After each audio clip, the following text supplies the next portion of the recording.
So imagine this, right? You're a robot, and your job is simple.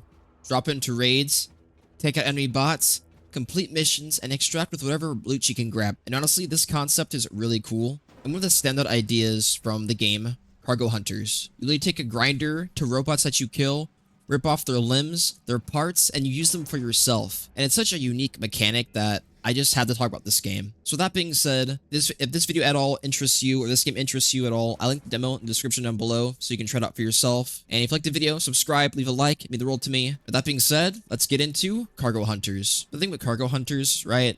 Once I got into the actual gameplay loop, the meat, the potatoes, how everything functions became clear the game still needs a lot of work, especially when it comes to inventory and quality of life systems. But before we talk about any of that, I want to talk about the pros and what I really did enjoy about the game. And despite the issues I will mention, there's a very solid foundation here. Visual feedback, I think damage is beautifully represented. Sparks, glitching limbs, shaking parts, it really sells that your robot is breaking down.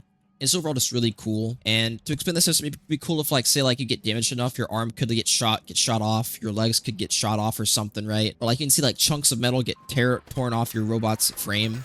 I think it'd be really cool, right? And the overall progression of like scavenging tougher enemies and stealing their limbs is honestly just very satisfying, albeit a bit niche. But if they expanded it with more parts and bonuses and maybe a few drawbacks, I think it'd be really interesting. I thought the game was pretty easy to pick up, especially when compared to other extraction shooters. It's very simplified in a lot of ways, and it could be because of the demo. I'm not entirely sure, but you won't be losing raids that often. When you do die in this, it's most likely your fault. Either you were too greedy or the timer ran out. I think the gunplay is pretty functional though. Hitting a robot in the head with sparks flying out, I think is really cool, and armor shattering feels great. And looting a hard hat while enemies still alive is a pretty neat touch, I think. And also has fully mappable controls, which I think is really nice. Most games don't really have that. And just visually, everything is thematic. Particle effects, robot designs. The world itself feels very well realized, and it's not just generic asset spam like I've seen in other like small games similar to this. But what needs work? Most of it's quality of life stuff and maybe a few gameplay items, but the main thing for me is the inventory management. When I was playing this, the biggest frustration was moving items around my inventory. It felt very clunky, and some things just can't be moved, which I thought was really weird. And there's like a huge stop Windows error type message, and a simple notification would be so much better. Because with the way the HUD looks overall, a Windows looking icon doesn't really fit the aesthetic. At least I don't think so. So simplifying some menus and just doing stuff like that would be very helpful. And also the raid timer, I think, is way too short, and it only shows us on the inventory screen.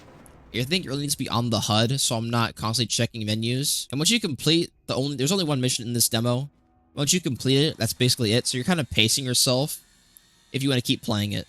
So like maybe do a few objectives, right, and then just come back, go back out, and like go back and forth and take your time, really explore the single map they have here. And you couldn't really loot enemy robot chest pieces and a few other parts. So when you die in this demo, losing your sword of gear is very catastrophic. Plus, there's no store yet, so you can't really bring loot back to sell. So at the end of the day, picking up loot right now doesn't really matter. And crafting is teased, but I couldn't repair any benches, so I couldn't test it or use it. The loot I collected, right? And there's also an insurance system. So like if you die, you get some gear back, right? But there's no real penalty to using it, so I'm curious how it will function though full release. And some other things that there's no shoulder swap, no leaning/peeking, and cover play just doesn't feel viable in the game, and shotgun enemies are devastating. Like, they feel like perfect aimbots compared to me. Let's be real. So enemy detecting is lacking, especially with the audio, so you can often get blindsided. And some suggestions I do have would be shoulder swapping. That would be like, that's like a must-have for any third-person shooter like this.